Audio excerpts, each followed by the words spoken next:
Jubilee hills లో speed పెంచేందుకు car party వ్యూహ రచన చేస్తుంది. ఎట్టి పరిస్థితుల్లోనూ ఉప ఎన్నికల్లో సిట్టింగ్ సీటుని కాపాడుకోవాలనే సంకల్పంతో పార్టీ నేతలకు అధినేత దిశానిర్దేశం చేస్తున్నారట. గ్రేటర్ కార్పొరేటర్లు ఎమ్మెల్యేలతో కూడా వేరువేరుగా భేటీలు నిర్వహిస్తూ వారిని సన్నద్ధం చేస్తున్నారట. పార్టీ ఎక్కడెక్కడ వీక్ గా ఉందో అక్కడ పరిస్థితులను చక్కదిద్దేలా అడుగులు కూడా వేస్తున్నారట ఆ నేతలు.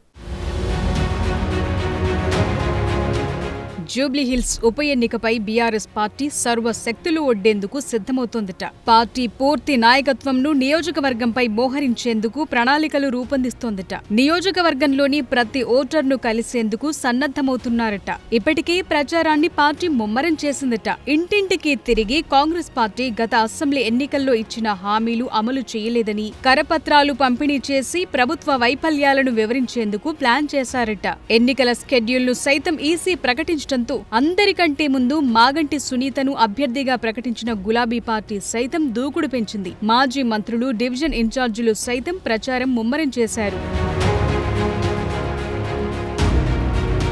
జూబ్లీహిల్స్ నియోజకవర్గంలోని అన్ని డివిజన్లలోని ప్రజల వద్దకు వెళ్లాలని, ప్రతి గడపకు వెళ్లి కాంగ్రెస్ ప్రభుత్వ వైఫల్యాలను వివరించాలని ఇప్పటికే నేతలకు పార్టీ వర్కింగ్ ప్రెసిడెంట్ కేటీఆర్ దిశానిర్దేశం చేశారు. పార్టీ మాజీ మంత్రులు, మాజీ ఎమ్మెల్యేలు, ప్రజా ప్రతినిధులతో పాటు స్థానిక కార్పొరేటర్లతో విస్తృత ప్రచారం చేసేలా వ్యూహరచన చేశారట. ఇంకా ప్రచారాన్ని ముమ్మరం చేసేందుకు ప్లాన్ చేస్తున్నారు. రోడ్ షోలు, ర్యాలీలు నిర్వహించేందుకు సిద్ధమవుతున్నారట.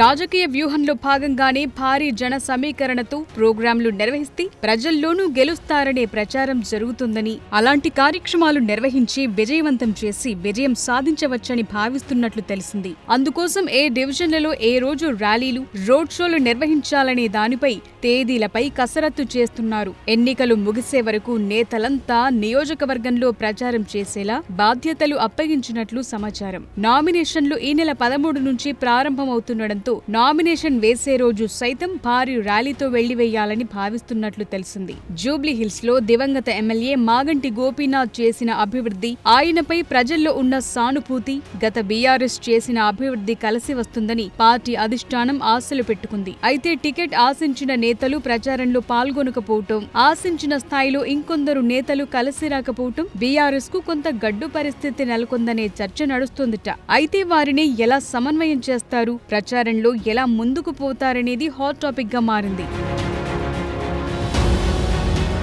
రాష్ట్రంలో అధికారంలో ఉన్న కాంగ్రెస్ పార్టీని ఎలా ఎదుర్కొని సిట్టింగ్ స్థానాన్ని నిలబెట్టుకుంటారనేది ఇప్పుడు సవాల్గా మారింది. నియోజకవర్గంలో, డివిజన్లలో నేతల మధ్య సమన్వయ లోపాలు బయటపడటంతోనూ పార్టీలో చర్చ జరుగుతోందట. ఇప్పటికే డివిజన్ల వారీగా సర్వేలు చేసిన పార్టీకి గ్రాఫ్ తగ్గిందనే రిపోర్ట్స్ వచ్చాయని టాక్. వీటిని సరిచేసేందుకు ఎప్పటికప్పుడు పార్టీ ముఖ్య నేతలు వ్యూహరచన చేస్తున్నారట.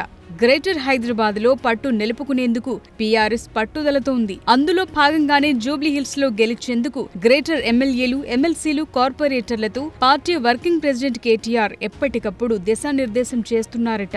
నేతలతో సమావేశమవుతూ ప్రచారంలో అనుసరించాల్సిన వ్యూహాలపై చర్చిస్తున్నారట. పార్టీ పరంగా ప్రజలకు ఏ హామీలు ఇవ్వాలనే దానిపైన కసరత్తు చేస్తున్నారట.